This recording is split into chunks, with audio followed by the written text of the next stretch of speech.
नमस्कार, बहुत स्वागत है आपका प्रतिशोध में। जब आज आपसे मैं बात कर रहा हूं, स्थितियां और भी प्रिकेरियस हैं, बहुत अनिश्चित हैं, कुछ समझ में नहीं आ रहा। कहा एक तरफ यह जा रहा है कि युद्ध विराम हो गया, ट्रूस हो गया, तो ये ट्रूस इतना फ्रेजाइल क्यों है? ऐसा क्यों है कि उसके फौरन बाद पता चलता है कि इतनी सारी मिसाइलें इजराइल में गिर गई और इजराइल में पलटवार किया। ट्रंप एक बार फिर से रेफरी की तरह सीटी बजाते हुए बीच में रुक जाओ, युद्ध विराम लागू। अरे ऐसा कैसा युद्ध विराम है जो लागू ही नहीं है और जिसके लिए आपको चिल्लाना पड़े कि युद्ध विराम लागू है? और ऐसे में ये प्रतिशोध और भी खतरनाक हो जाता है। मेजर गौरव आर्य और एयर मार्शल पीके श्रीवास्तव मेरे साथ जुड़े हुए हैं, इनसे चर्चा करके समझेंगे सूरत हाल असल में कैसा समझा जाए। लेकिन पहले यह खबर देखिए, युद्ध विराम के बाद भी ईरान ने किया हमला। ईरान ने हाइफा और रमात डेविड बेस पर मिसाइलें दागी। इजराइल के कई इलाकों में हाई अलर्ट जारी। इजराइल में अब भी एयर रेड सायरन बज रहे हैं, हाई अलर्ट जारी है। ये कैसा युद्ध विराम है मेजर गौरव आर्य?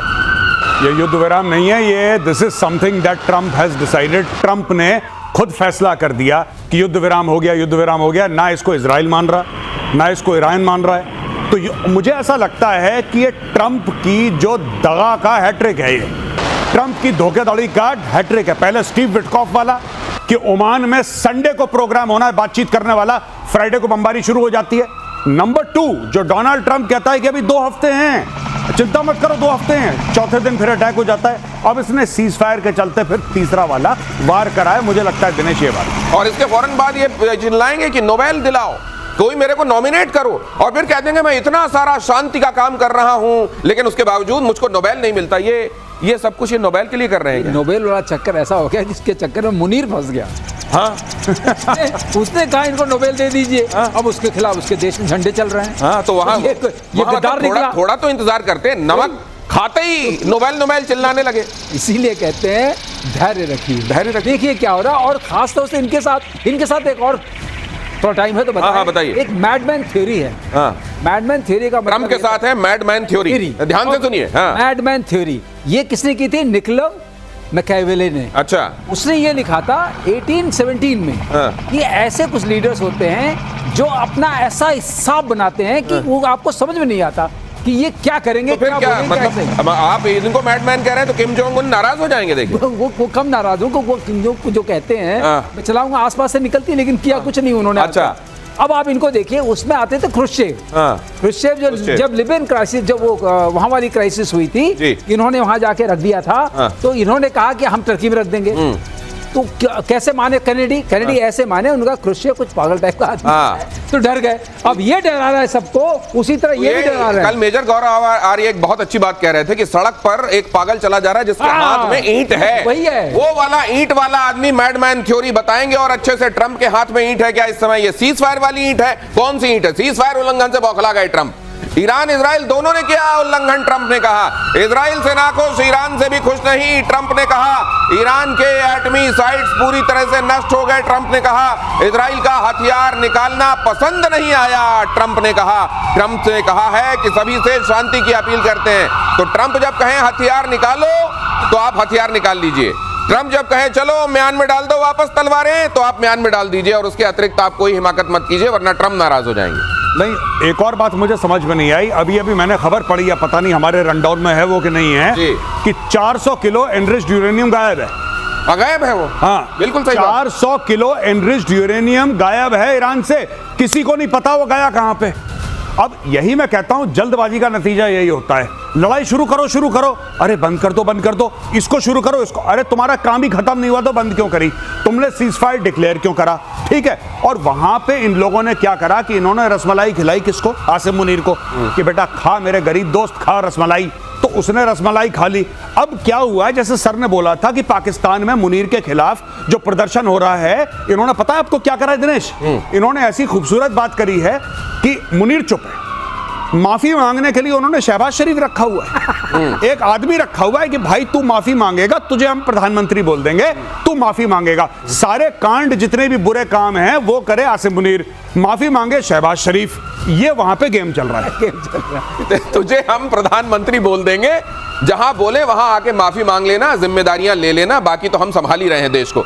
इससे पहले ट्रंप ने युद्ध विराम की घोषणा की थी। ट्रंप ने कहा सभी को बधाई। ट्रंप ने कहा इजराइल ईरान के बीच में संपूर्ण युद्ध विराम हो गया है। गजब ही है, ये देखिए, ये है the cease fire is now in effect, please do not violate it. Donald J Trump, president of the United States, ये ये एक तरफ ऐलान भी है, फिर एक तरफ ये भी है कि तोड़ मत देना। नहीं, मुझे बहुत अच्छी बात लगती है, बड़ी दिल में ना उम्मीद जागती है। उम्मीद कैसी जागती है दिनेश भाई?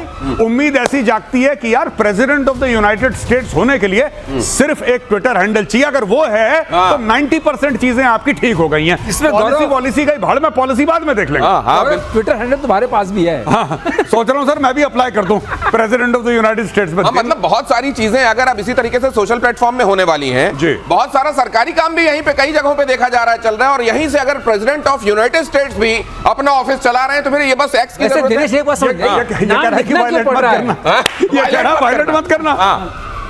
गौरव एक नहीं समझ में आ रहा है, नाम लिखना क्यों पड़ रहा है? Donald J Trump, president of the United states, पूरा नेम प्लेट पता ही नहीं है, नेम प्लेट लगा दिया उन्होंने। आप भूल ना जाएं सर, आप हल्के में ना लें उसको, इसीलिए मैडमैन ना आप कहने लगे, नाम से ही जाने, डेजिग्नेशन से ही पहचाने, इसके लिए किया जा रहा है। और साथ में ये भी कहा जा रहा है कि हो गया है लेकिन तोड़ मत देना, सुनो तोड़ मत देना। ऑफिस से आया बयान, लाइक अ लायन के सभी टारगेट पूरे हुए, शेर की तरह सभी ऑब्जेक्टिव अचीव। अगर युद्ध विराम का कोई उल्लंघन होता है तो इजराइल कड़ी कार्रवाई करेगा। नेतन्याहू ने बुलाई बेहद अहम बैठक, रक्षा मंत्री, सेना प्रमुख और मोसाद चीफ हुए शामिल। ये इन्होंने पहले नहीं सुनी थी नेतन्याहू को ट्रंप ने कहा था थोड़ा रुक के हल्का हाथ रख के चलना, उन्होंने तब नहीं सुना, उन्होंने अपना टाइम देखा और कर दिया काम। लेकिन उन्होंने एक बात कही, और बहुत अच्छे से कही, क्योंकि ट्रंप ने एक बात उनकी की ना, बम मारे। इन्होंने कहा देखिए जब तक वो नहीं करते हैं हम नहीं करेंगे, क्योंकि इसको नेतन्याहू को पता था वो कुछ न कुछ करेंगे। अब लीजिए। नहीं, लेकिन ये अजीब स्थिति है। उधर उसको कह रहे हैं कि सीज फायर तोड़ दिया, ईरान ने देखो मिसाइलें मार दी, कतर पे भी मार दिया, वो कह रहा है नहीं मैंने नहीं मारी। किसने कह दिया मैंने मारी है? तो इस तरीके से मतलब वो तो सीज फायर पे, तो ट्रंप कह रहा है अच्छा तुमने नहीं मारी, तब तो तुम सीज फायर पे टिके हुए हो यार, तो फिर इजराइल ही गलत कर रही है। गजब स्थिति चल रही है। बिल्कुल, और मैं आपको बता रहा हूं ट्रंप इतना डेस्परेट है नोबेल प्राइज के लिए, वो कह रहा है कि नहीं बस मुझे दे दो। अच्छा, इसको अगर मैं तो कहता हूं कि एक नोबेल प्राइज की कॉपी बना के, खाका बना के इसको पकड़ा दो कि सर आप इसी को मानिए नोबेल प्राइज, ये बिना लिए मानेगा नहीं है। मैं आपको बता, ये बिना लिए मानेगा नहीं। ट्रंप लेकर मानेगा नोबेल प्राइज, चाहे उसको 10 लड़ाइयां शुरू करके सीज फायर करवाना पड़े। ये फालतू में शुरू करेगा, फिर सीज फायर शुरू करेगा, सीज फायर की कोई दे दो, इसको पकड़ते तभी चुप रहेगा। जब 80 साल की उम्र के करीब पहुंच के ये बच्चों वाला हट कि जैसे उसके मुंह में अगर दूध की बोतल डाल दो तो ही चुप होगा, नहीं तो वो रोता रहेगा वाली बात गजब है। अगली खबर देखिए कि सीज फायर को लेकर ईरान के विदेश मंत्री का बयान, हमारी फोर्स आखिरी मिनट तक इजराइल को सजा देगी, सभी ईरानियों के साथ जांबाज सशस्त्र बलों का आभार, ईरान खून की आखिरी बूंद तक लड़ेगा, हमारे सैनिक देश की रक्षा के लिए तैयार, दुश्मन के हमले का आखिरी क्षण तक जवाब दिया जाएगा। खामेनेई ने तो यह भी कह दिया कि हमने जंग जीत ली, हम शिकस्त खाने वाली कौम ही नहीं। बस कहानी खत्म। यही चीज तो पाकिस्तानी कहते हैं। आप पाकिस्तानियों को जितना भी मारिए, वो कहते हैं हम जज्बे वाली कौम है, हम हार ही नहीं सकते। अब इसके देखिए, ये तो ऐसा लॉजिक आपने दे दिया बेसर पैर का, कोई कुछ कह ही नहीं सकता। इनको देखिए कितना, इनके न्यूक्लियर तबाह कर दिए, इनके जितने भी लॉन्चर थे वो तबाह कर दिए, इनकी बैलिस्टिक मिसाइल के जो मैन्युफैक्चरिंग यूनिट्स थी वो तबाह कर दी, इनके पूरे फर्स्ट लाइन जो थे खमेनेई के नीचे उनको मार दिया, इनके सारे हेडक्वार्टर तबाह कर दिए। लेकिन जंग ये जीत गए, जंग ये जीत गए। और साइंटिस्ट भी मार दिए, साइंटिस्ट तो पहले ही निपटा दिए थे, कुछ और मार दिए, सब कुछ खत्म कर दिया, लेकिन जंग ये जीत गए। ये पाकिस्तान वाला मामला है सर, ये दूसरा पाकिस्तान वाला मामला है। एयर मार्शल श्रीवास्तव, इसमें एक और चीज, इसमें बिल्कुल उसी तरीके से जैसे यहाँ राफेल को लेकर दावे किए जा रहे थे ना, वो कह रहे हैं हमने B2 मार दिए, और कुछ पता नहीं निकाल के भी लाए कहीं से जिसमें मिसाइलें जाके पीछा कर रही हैं और B2 को उड़ा रही हैं। ये इन्होंने कहा, ये पूरा एकदम वही केस है। जब ईरान के ऊपर हमला हुआ तो खमेनेई ने डायरेक्टली फोन करा आसिम मुनीर को और बोला मुन्नू भाई एक बात बताओ, अब क्या करना चाहिए? कह रहा कुछ नहीं, मार पड़ेगी, उसके बाद कपड़े अपने झाड़ना, बोलना मैं जीत गया बस, और ट्विटर पे लग जाना तुम मीम डालने, जीत गया जीत गया जीत गया। कह रहा हमने ऑपरेशन सिंदूर में यही काम करा था, हमने इतनी मार खाई, सुझा दिया मुंह मार मार के मोदी ने, लेकिन हमने बोला कि हम जीत गए, तुम भी यही करो। और सुना है कि उसके बाद ये भी पूछा गया कि ये बताओ वो कैसे छिपाएंगे सैटेलाइट से, वो जो इतने बड़े बड़े छेद हो गए। बोला तिरपाल डाल दो। तिरपाल की टेक्नोलॉजी तो पाकिस्तान के पास है भाई, वो सीक्रेट टेक्नोलॉजी, ये सीक्रेट टेक्नोलॉजी है, बाहर नहीं जानी चाहिए। पाकिस्तान में कहा गया, खामेनेई ने इजराइल को फिर से दी धमकी, ईरान आत्मसमर्पण करने वाला राष्ट्र नहीं है। खामेनेई ने कहा हम किसी के आगे नहीं झुकेंगे, हम ऐसी कौम नहीं जो किसी के आगे झुक जाएं। खामेनेई की तरफ से जो ट्वीट है देख लीजिए, those who know the Iranian people and their history know that the Iranian nation isn't nation that surrenders। ये लीजिए, ये चूरन बेच रहा है। मैंने इस ताऊ को पहले भी बोला था ट्वीट करके कि तुम ट्वीट मत करो, और मैंने बोला था यहूदी देख रहा है तुम्हें, इजरायली देख रहा है, तुम्हारा लोकेशन पता लग जाएगा मोबाइल पे, उसी के ऊपर मारेगा मिसाइल, मोबाइल के ऊपर आके लगेगी। ये सब मत करो फालतू की ये चीजें। खुद नहीं कर रहा, पर्ची लिख के दे रहा है, कर कोई और रहा है। नहीं सर, बात तो ठीक है, वो सर वो पर्ची पे मारेंगे, उनके पास नहीं, ऐसी लेकिन पर्ची जा कहां से रही है? पर्ची कहीं मॉस्को तक तो नहीं पहुंच रही। वैसे कहा यह जा रहा है कि भाई साहब ईरान जो है वो रूस से बड़ा खफा है कि तुमने यार सीरिया में इतना साथ दिया था, हमारा साथ नहीं दिया यार, तो हमारे से क्या दोस्ती तुमने निभाई। लेकिन अगली खबर देखिए, इजरायली हमले में एक और ईरानी वैज्ञानिक की मौत। युद्ध विराम से ठीक पहले हुए अटैक में मौत। ईरान के प्रमुख परमाणु वैज्ञानिक मोहम्मद रजा, युद्ध में अब तक 15 ईरानी वैज्ञानिकों की मौत हो गई है। भाई साहब वहां वैज्ञानिक बनने कोई जाएगा नहीं, बच्चों को कहेंगे बेटा साइंस मत लेना, तुम साइंस मत लेना बेटा, तुम आर्ट्स लेना, ह्यूमैनिटीज लेना, तुम साइंस मत लेना बेटा। साइंस लोगे तो यही काम होगा। ईरान में बच्चे साइंस के लिए ऑप्ट नहीं करेंगे। अभी ये इतना खत्म कर दिया। स्टेम का इतना चक्कर चल रहा था ना, यहाँ पे वो चक्कर बंद होने वाला है, कोई नहीं लेने वाला है। बात बताइए, जितने कमांडर्स चले गए, जितने वैज्ञानिक चले गए, मान लीजिए इनके नंबर 2 भी होंगे, तो क्या इजीली रिप्लेसेबल होती है पोस्ट? एक चीज सोचने वाली है, ये मार्क किसको रहे? IRGC जो इन्होंने लेयर बनाई थी, जो SS टाइप थी, वो पूरे कमांडर वाले, उनके कमांडर्स को मार रहे हैं। जो रेगुलर फोर्स वाले तो बेचारे जिंदा हैं, और मार रहे हैं इनके सीक्रेट साइंटिस्ट को, और जो सीक्रेट पुलिस है। नहीं सर, एक और खबर आई है कि अब तो मोसाद फोन कर रहा है इनको, जो बच गए उनको फोन कर रहा है कि सुन, अब तुरंत निकल, वीडियो बना, दिखा कि तू निकल गया है, और पहले खामेनेई को उल्टा पुल्टा बोल, नहीं तो अगले 24 घंटे में तेरा काम भी हो जाएगा। हाँ, वो मैंने भी वीडियो रिकॉर्डिंग सुनी, वो उसका ऑडियो रिकॉर्डिंग है। वो मोसाद का एजेंट फोन कर रहा है इनके, आई थिंक किसी मंत्री को या जनरल को, किसी को फोन कर रहा है और कह रहा है कि भैया 24 घंटे के अंदर ईरान से निकलो, हमें पता है तुम कहां रहते हो, हम तुम्हें निपटा देंगे, और ये तुम्हें 3 काम करने, निकलने से पहले निकलो, हमें प्रूफ दो, सबूत दो कि तुम निकल गए हो, तब तुम बच पाओगे, निकलो यहां से। अच्छा, वो भी बड़ी सीरियसली बात कर रहा है। अच्छा भैया कैसे निकलना है, ये कैसे निकलना है? ये कैसे पूछ रहा है उससे कि कैसे निकलना है, ये भी बता दो हमें। और ये एक बात और देखिए, वो जो एक मैडम हसीना यहाँ पे आई थी और यहाँ के सबकी कुंडली बना के ले गई हैं। आप ये भी देखिए, बड़ा धर्म की बातें करने वाली ये जो कंट्रीज हैं, क्या ये धर्म की राह पर चलते हैं? अगर धर्म की राह पर चलते और दूसरी किसी पराई वाले पर निगाह न डालते तो ये हालत होती क्या ईरान की? ईरान के विदेश मंत्री सैयद अब्बास का बयान। अगली खबर, युद्ध की शुरुआत इजराइल ने की, फिलहाल सैन्य कार्रवाई को रोकने पर कोई समझौता नहीं। सैन्य कार्रवाई को रोकने का अंतिम निर्णय बाद गजब के सुर निकल रहे हैं आज। एक, सीज फायर हमने किया ही नहीं है, दूसरा, हम सीज फायर क्यों, उन्होंने मारा तो वो सीज फायर, वो मारना बंद करेंगे तो सीज फायर हो जाएगा। 7 अक्टूबर किसने किया? हाँ, 7 अक्टूबर किसने किया? वो तो हमास ने किया, हमारा तो कोई लेना देना नहीं है। हिजबुल्लाह ने क्यों रॉकेट मारे? वो हमारा कोई लेना देना नहीं। ड्रोन हुती ने क्यों फेंका? और हमारा कोई लेना देना नहीं। इसीलिए दुनिया ये डर रही थी कि एक दिन ये परमाणु मार के भी यही कहेंगे कि ये तो हुती ने मारा होगा, हिजबुल्लाह ने मारा होगा, हमारा तो कोई लेना देना। इसी बात से डर रही थी दुनिया। मैं कह रहा हूं ट्रंप को नोबेल प्राइज देकर टंटा काटो और अपना लड़ाई शुरू करो दोबारा। ऐसे लड़ाई खत्म नहीं करते, जब तक काम खत्म नहीं होता कोई सीज फायर नहीं है। ट्रंप को दे दो, एक सब लोग बुलाओ, खरीद के ले आओ, चावड़ी बाजार से खरीद के ले आओ एक बढ़िया सा नोबेल प्राइज, ट्रंप को पकड़ाओ, कहना भाई साहब ये आपका नोबेल प्राइज है, अब आप बैठो चुपचाप। क्योंकि देखिए 400 किलो एनरिच्ड यूरेनियम गायब है। On a serious note, 400 kilo, उससे कितने सारे परमाणु बम बन सकते हैं, वो कहां है किसी को पता नहीं। दुनिया के कौन से कोने में जाके छुपा दिया किसी को नहीं पता। और तीसरी चीज, अगर किसी को लगता है कि खमेनेई और उसकी पूरी टीम को जब तक तख्ता पलट नहीं होगा, जब तक इनको निपटाएंगे नहीं, तब तक अगर ईरान में कोई चीज नॉर्मल हो सकती है और इजराइल खतरे से बाहर है। बहुत बड़ी गलतफहमी है ये, बहुत बड़ी गलतफहमी। खमेनेई जब तक है तो ये असल में जो जड़ है, तो अभी ऊपर आपने पेड़ हो सकता है उसकी ट्यूनिंग कर दी गई हो, ट्रिमिंग कर दी गई हो, तो फिर उगेगा। युद्ध विराम पर अमेरिका के राष्ट्रपति का बयान, युद्ध विराम अब प्रभावी हो गया है। लीजिए, ये प्लीज युद्ध विराम का उल्लंघन ना करें। ये प्रकारांतर से, ये वही बात को अलग अलग तरीके से ये बोलते हैं कि हमने युद्ध विराम लागू कर दिया है, फिर ट्रूस ले आएंगे, फिर सीज फायर ले आएंगे, इस तरह के शब्दावली। और साथ में वो जो पार्टीज हैं जिनको लेके दावा कर रहे हैं, उनको धीरे से बोलेंगे, सुनो अब कोई किसी पे हमला नहीं करेगा। और इतने में खबर आएगी कि हमले हो गए। दिनेश प्लीज पर नोट करिए, प्लीज प्लीज प्लीज। पहली बार ट्रम्प ने प्लीज कहा था, और उससे पहले क्या था? Complete surrender. पहले ऑर्डर था, प्लीज पे आ गया, प्लीज पे आ गए। थोड़ी देर में और हाथ जुड़े हुए आएंगे इस टाइप से, और प्लीज मेरे नोबेल का ख्याल रखो यार, ऐसे मत करो। अगली खबर देखिए, कतर ने फिर खोला अपना स्पेस। ईरान और इजराइल में युद्ध विराम के बाद खोला है स्पेस। ईरान ने कतर की राजधानी दोहा में स्थित अमेरिकी एयरबेस पर मिसाइल से हमला किया था, जिसके बाद कतर ने अपना स्पेस बंद कर दिया था। कतर में अमेरिकी सैन्य बेस अब भी हाई अलर्ट पर।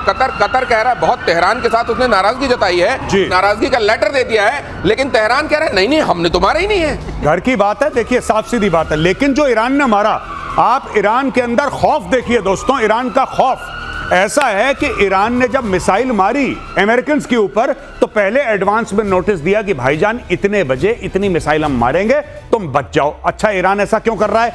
ईरान को अपनी जनता को शांत करना है और पूरा जो ओआईसी के 57 मुस्लिम कंट्रीज हैं उनको यह बताना है कि यार देखो, अमेरिकन के ऊपर सिर्फ मैं हूं जो अटैक कर सकता है, किसी की और औकात नहीं है। और वहां पे चुपचाप, अरे इनमें हिम्मत होती ना दिनेश भाई, अगर इन लोगों में, ईरानियंस में हिम्मत होती तो जो पर्शियन गल्फ में इनके एयरक्राफ्ट कैरियर हैं, इनके डिस्ट्रॉयर हैं अमेरिकन नेवी के, उसमें मिसाइल मारते, अरे कुछ तो करते। ये नहीं कर, ये पहले एडवांस में बताते हैं, ये डर गए ईरानी। गौरव, एक बात और है, आपने कहां मारा? आपने कतर में मारा, 1000 दूर है, 1000 किलोमीटर दूर। क्यों नहीं मारा बहरीन में? 5th फ्लीट तो खड़ी है ना, मारो, हिम्मत है तो, क्योंकि वो 10-12 मिनट दूर है। अच्छा, इससे बताएंगे, खबर देंगे, उनको खबर नहीं भी दें, खबर लग जाएगी। नहीं, आप बिल्कुल सही कह रहे हैं। उतनी दूर मारने की क्या जरूरत थी? और अब वहां जहाज कोई है नहीं। ट्रंप ने थैंक यू बोला, let us know, thank you for letting us know in advance. बहुत बहुत धन्यवाद आपका ईरान, आपने हमें पहले बता दिया। जहाज तो निकल गए थे, हम लोग पहले जब शो कर रहे थे, पता नहीं कब निकल के थे, मैंने उसी वक्त आपसे बोला था जहाज निकलेंगे, इसका मतलब मामला खतरनाक है, बम गिरने वाला है। तो जहाज तो निकल गए, ना जहाज ना कुछ। आप अब वहां कुछ है नहीं, लेकिन फोड़ फाड़ के उधर पे संदेश दे दिया गया कि देखो अमेरिका की कॉलर भी हम पकड़ के आ गए। लेकिन पूछा गया तुमने किया है क्या? नहीं, हमने नहीं किया है। ये खेल जो चल रहा है। अगली खबर देखिए, कतर में अमेरिकी सैन्य बेस पर अटैक से जुड़ी ये खबर, अमेरिकी आधिकारिक सूत्रों से ये खबर आई है। ईरानी हमले में कोई हताहत नहीं है। पहले ही फोन कर दिया होगा, भाई साहब हटा लो, देखो हमारे यहाँ दबाव बहुत है, आपके यहाँ एक आध बम फोड़ने पड़ेंगे, आप अपना सामान हटा लो, हमारी इज्जत रह जाएगी, आपका भी शौक हो जाएगा। ट्रंप ने ट्वीट करा है, थैंक यू बोला ईरान को कि धन्यवाद हमें पहले बताने के लिए। बस ये आया है, ये ट्वीट आया, उसने ट्वीट करा है, ट्रंप ने ट्रूथ सोशल पे डाला है, फिर उसको फॉरवर्ड करा है एक्स पे यानी कि ट्विटर पे। और एक और चीज, फिर ट्रंप ने इनकी बेइज्जती भी करी है। पहले इनको थैंक यू बोला ट्रंप ने, फिर ट्रंप ने 1 घंटे बाद एक और ट्वीट करा कि जो तुम्हारा हमला था बड़ा हल्का टाइप का था, कुछ अच्छा नहीं लगा, बड़ा ऐसा बड़ा कमजोर टाइप का मरा हुआ सा तुमने हमला करा हमारे ऊपर, आगे से मत करना। मैं वहां थाट लेके बैठा हूँ, पैट्रियट लेके बैठा हूँ, हमला ऐसा करोगी। कह रहे तुमने 12-14 मिसाइल मारी, 13 को तो हमने गिरा दिया और एक तो गलत डायरेक्शन में जा रही थी, उसको हमने नहीं, 14 का बड़ा महत्व है। उन्होंने कहा हमने भी उतने मारे जितने अमेरिका ने मारे। अच्छा, उसने 14 बॉम्ब मारे, हमने 14 मिसाइल मारी। अरे भाई साहब, बड़ा कनेक्शन। अच्छा, हिसाब बराबर। और इसीलिए अब महबूबा मुफ्ती जैसे लोग आकर कह रहे हैं कि ईरान ने पूरे मुस्लिम वर्ल्ड का रहनुमा बन के दिखा दिया है, लीडर बनकर दिखा दिया है, और उसने पश्चिमी देशों को घुटने पर ला दिया है। बस बिल्कुल, एक महबूबा मुफ्ती भारत को और पूरे एशिया को घुटने पे ले आई है और एक ये घुटने पे ला रहा है हमें। घुटने के अलावा तो बात समझ में नहीं आ रही कि आलम इस्लाम में पूरी मुस्लिम कंट्रीज में इतने अच्छे लीडर हैं, जैसे for example crown prince Mohammed bin Salman, जो अपने मुल्क को बेहतरी की ओर ले जा रहे हैं। उनका एग्जांपल नहीं दे रहे। जो यूएई के लोग हैं, जो अपने लोगों के लिए बेहतरी कर रहे हैं, उनका उदाहरण नहीं दे रही महबूबा मुफ्ती जी। उदाहरण दे रही है किसका? खमेनेई का। ये आदमी जो कि हिजबुल्लाह और हमास पाल के बैठा हुआ है, उसका उदाहरण दे रही है। ये तो हाल है इनके। ये है, देखिए, यही कहते हैं ना, घुटने की बातें हो रही हैं। कम से कम अकल वहां रखकर बात नहीं करनी चाहिए। और ईरानी खतरे को देखते हुए पेंटागन चौकन्ना हो गया है। ईरान के हमले को पूरी तरह नाकाम कर दिया गया है। एटमी साइट्स पर हमले के बाद से ही चौकन्ना है। संभावित हमले के लिए मिसाइल लॉन्चर तैनात है। कहते हैं जब पेंटागन आसपास पिज्जा के ऑर्डर बढ़ जाएं तो बड़ा काम हो रहा होता है वहां। तो क्या काम के लिए आवश्यक शर्त है कि वहां पिज्जा खाए जाएं? मुझे ऐसा लगता है कि अगर पिज्जा का जो रात भर अगर डिलीवरी हो रही है पिज्जा की, तो कुछ हो सकता है। मतलब ईरान जो है हमले इस टाइप के कर रहा है कि पिज्जा खा खा के भी इनको रोका जा सकता है। मैं तो खुद सोच रहा हूं कि साउथ ब्लॉक के आगे छोले भटूरे की दुकान लगा दूं। ठीक है, कहीं दोबारा ऑपरेशन सिंदूर चालू हुआ, पता लगा मेरे ऑर्डर निकल रहे हैं। ये भी हो सकता है। दक्षिण इजराइल के बीरशेबा जिसको बोलते हैं, ईरानी हमला, कई इमारतें ध्वस्त, 4 की मौत, कई जख्मी। सीज फायर के बाद ईरान का यह हवाई हमला हुआ। ईरान बोला आखिरी हमला हमने किया है, 10 से 15 बैलिस्टिक मिसाइलें दागी गईं। ये इनकी कौन सी बात ये माने, इनकी कौन सी बात से इनकार कर दे, कोई नहीं जानता। और इस तरह की सिचुएशन ही किसी को ये सोचने के लिए मजबूर करती है कि अगर इनके हाथ में, बंदर के हाथ में उस तरह फिर भी सेफ होता है, इनके हाथ में अगर न्यूक्लियर आ गया तो क्या होगा। अगली खबर देखिए, ईरान के शॉर्ट रेंज हथियार अमेरिका के लिए बड़ा खतरा। ईरान की रेंज में 2 दर्जन अमेरिकी मिलिट्री बेस, SRBM मिसाइलें फजर 5 रॉकेट सिस्टम, घातक कामिकाजी ड्रोन के जरिए भी हमला संभव। लेकिन क्या ये पहले फोन करके इन तमाम जगहों पर बता देगा ईरान फिर से कि देखिए मेरे पास ये है, मैं कुछ जगहों पर भेजूंगा? देखिए भाई साहब, एक मैं बात आपको क्लियर बता दूं, ईरान की स्ट्रेटजी, जब भी ईरान के खमेनेई को यह भी बोलना पड़ता है कि दुश्मन बहुत बुरा है और हम दुश्मन के दांत तोड़ देंगे, वो कभी यूएस का नाम नहीं लेता, नहीं लेते। ज़ायोनिस्ट रजीम का नाम लेगा, वो नाम लेगा भाई साहब इजराइल का, किसी तरीके से यहूदियों का नाम लेगा, यूएस का नाम उसने लिया ही नहीं लिया। जबकि असली में मार यूएस ने मारी है।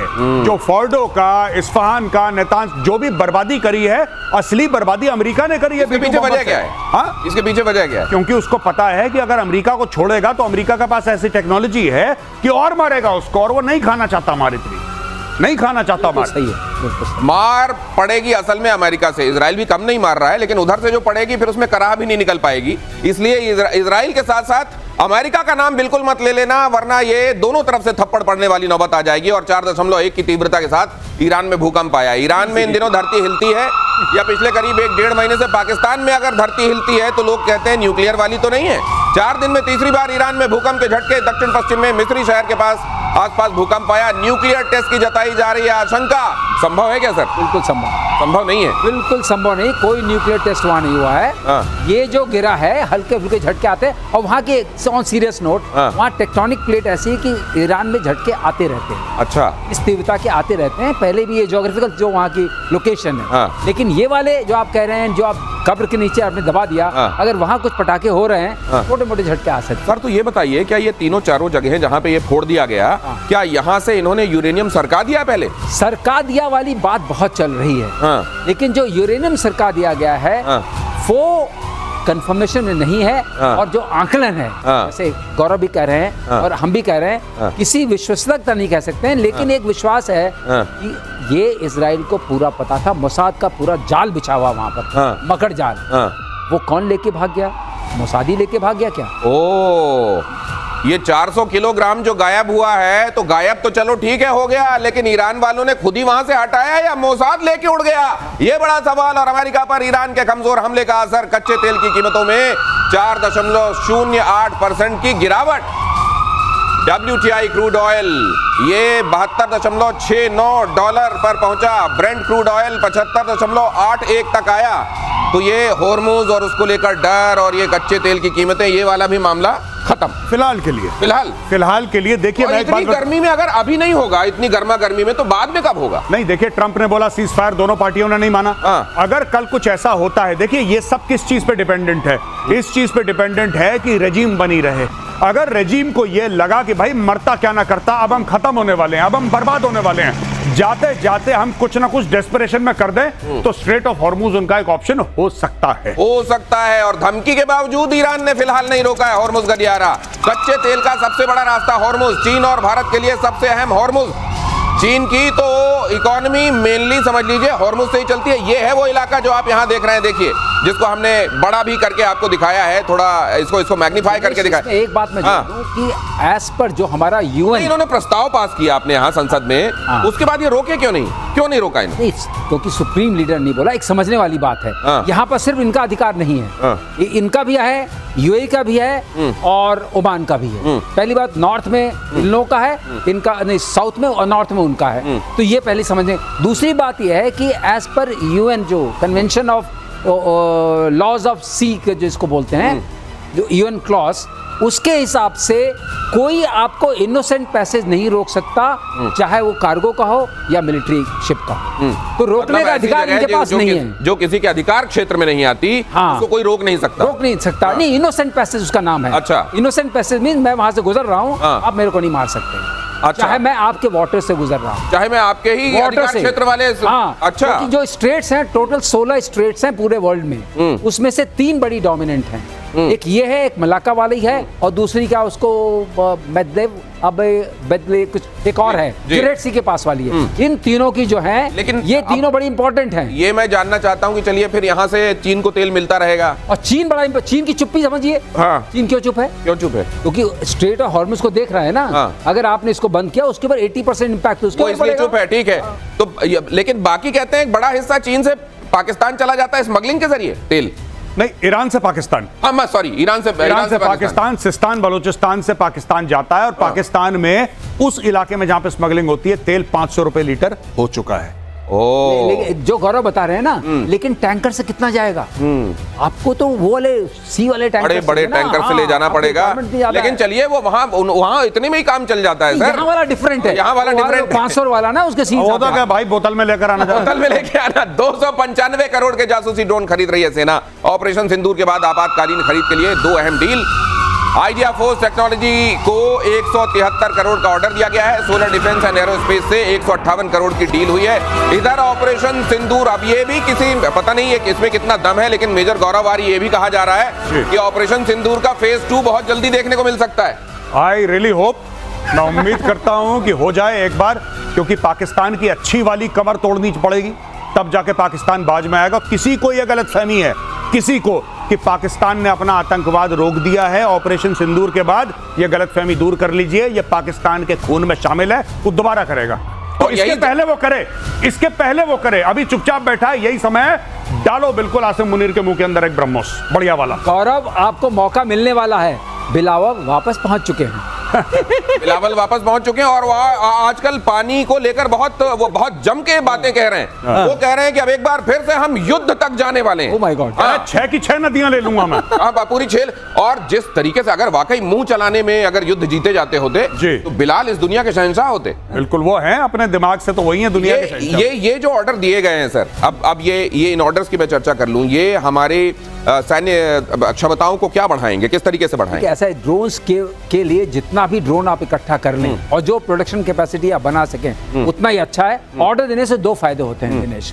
जो पहला ये होता है कि आप जो ऑर्डर सर्विस करते हैं तो आपके अंदर प्रोडक्शन कैपेसिटी भी डेवलप होती है, जो पहला रिक्वायरमेंट है। अच्छा, हम जो एक्सपोर्ट करना चाहते हैं, ऑर्डर देते हैं, तो जो कंपनी है, जैसे इस केस में आइडिया फोर्ज है और सोलार है, दोनों के यहाँ प्रोडक्शन कैपेसिटी हो जाएगी, क्योंकि उनके पास पैसा है, वो बनाएंगे, वो सारा सप्लाई चेन स्टैब्लिश हो जाएगा और वो आर्मी एयरफोर्स देंगे। अब वो प्रोडक्शन कैपेसिटी, अगर जो ऑप सिंदूर 2 की बात हो रही है, उस वक्त तो और काम आएगी, क्योंकि हम और वो बना सकते हैं, तेजी से बना सकते हैं। अगर आपने एक लाइन स्टैब्लिश कर ली है, जैसे आकाश का मैं आपको एग्जांपल दूं, फर्स्ट ईयर में जब हम प्रोडक्शन हमने किया, हमने सिर्फ 96 मिसाइल्स बनाई थी, ठीक है, लेकिन अब हम 1000 बना सकते हैं। तो ये होता है, ऑर्डर प्लेस करने के बाद आप अपनी क्षमताओं को बढ़ाते हैं और क्षमताओं को भांपते हैं। और जो बिलावल वाली बात मैं कर रहा था, वो खबर जरा देख लीजिए। बिलावल भुट्टो ने युद्ध की गीदड़ भभकी दी है। भारत ने सिंधु समझौता नहीं माना तो जंग होगी, युद्ध करके सभी 6 की 6 नदियों पर कब्जा कर लेंगे, यही कह रहे थे गौरव, आपको खबर बता रहे थे। अमित शाह ने कहा था समझौता बहाल नहीं करेंगे, ये चांद ले लेंगे, सितारे ले लेंगे, 6 की 6 अच्छा, कुछ एक लीडर्स जब बात करते हैं, जैसे नेतन्याहू को हम देखते हैं, वो जब कहते हैं तो लगता है कि एक करेज वाला आदमी कुछ कह रहा है। फॉर दैट मैटर ट्रंप जब कहते हैं तो समझ में आता है, नरेंद्र मोदी जो कहते हैं वो लगता है कि कोई कह रहा है। बिलावल के मुंह से जब ये बातें निकलती हैं, हम 6 की 6 ले लेंगे, ये पता नहीं रिलेट नहीं कर पाता आदमी से। नहीं, बिल्कुल, ये बिलावल का देखिए साफ सीधी बात है। बिलावल भुट्टो को, जैसे देखिए उन्होंने 2-3 लोग हैं, जैसे बिलावल के जो फादर हैं सरदारी, उनको रख रखा है फीता काटने के लिए, उसका काम सिर्फ फीता काटना है, ठीक है। शहबाज शरीफ को माफी मांगने के लिए, उसका अलग काम है, कह रहा तू माफी मांगेगा बस, और कुछ नहीं। वो सबसे ऐसी रहता है, वो सबके सामने ऐसे हाथ जोड़ के, गलती हो गई, मेरा नाम शहबाज शरीफ है, मुझे माफ कर दो, मेरा नाम शहबाज शरीफ, हाँ मैं प्रधानमंत्री हूँ, बहुत बड़ी गलती हो गई। बिलावल को रखा है कि भाई ऐसा है कि काटने के दांत और भौंकने का मामला अलग, तू बोलता रहे भाई, तू बोलता रहे बीच में। तो देखिए माहौल बनता है 2-4 लोगों से। नहीं तो बिलावल ने जैसे भाई कव्वाली गाता ना, एक आदमी गाता है, पीछे नहीं होते ताली बजाते हैं, तो कव्वाली, ये वो लोग हैं आलाप लेने वाले बीच में। हाँ, बीच में वो कहता है अगर दुश्मन, तो दूसरा कहता है दुश्मन, जमाना कम नहीं, वो कहता है कम नहीं। तो ये है, ये पीछे ये वाले हैं, ये कव्वाली वाले, बीच में। इसी तरीके से ये साथ देने वाले जो कलाकार हैं, इनको ध्यान से देखते रहिए। और पिनाका रॉकेट की 2 नई रेजिमेंट बनेंगी, अपनी मारक क्षमता बढ़ाएगी भारतीय सेना। पिनाका मल्टी बैरल रॉकेट की 10 रेजिमेंट हो जाएंगी, एक रेजिमेंट में 18 पिनाका रॉकेट लॉन्चर होते हैं।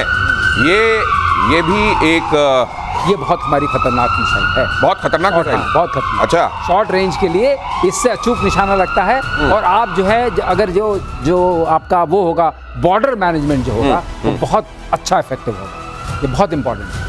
बॉर्डर मैनेजमेंट जो होता है, ये बॉर्डर मैनेजमेंट कैसे होता है मेजर गौरव आर्य? सर सीधी सी बात है, भय से होता है, ऐसे होता है बस, और कुछ नहीं है इसमें।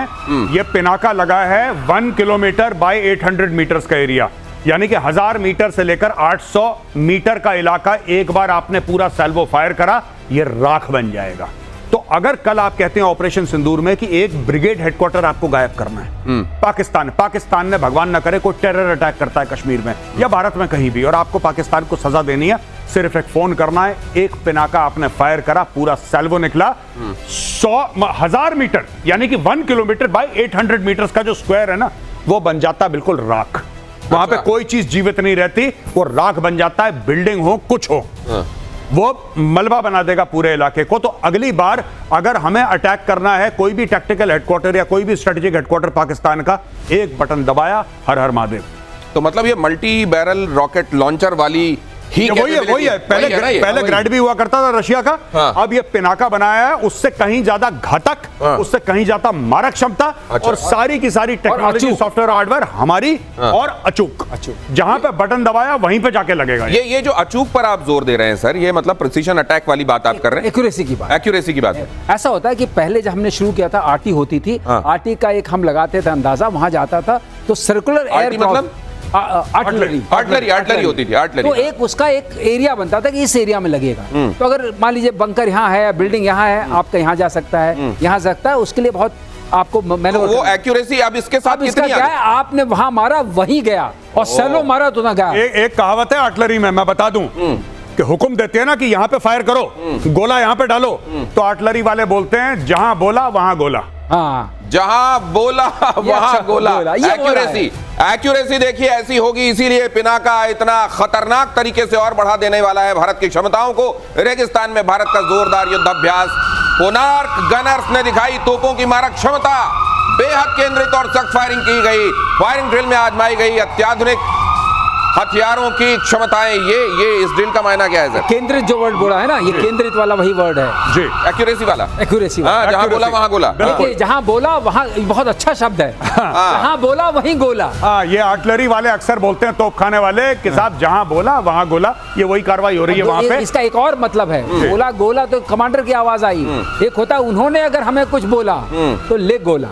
नहीं, उन्होंने अगर कुछ बोली भी बोली तो इधर से जाएगा गोला। ये प्रधानमंत्री स्पष्ट कर चुके हैं, इसलिए 6 की 6 नदियां लेने वालों बहुत ध्यान से सुन लो।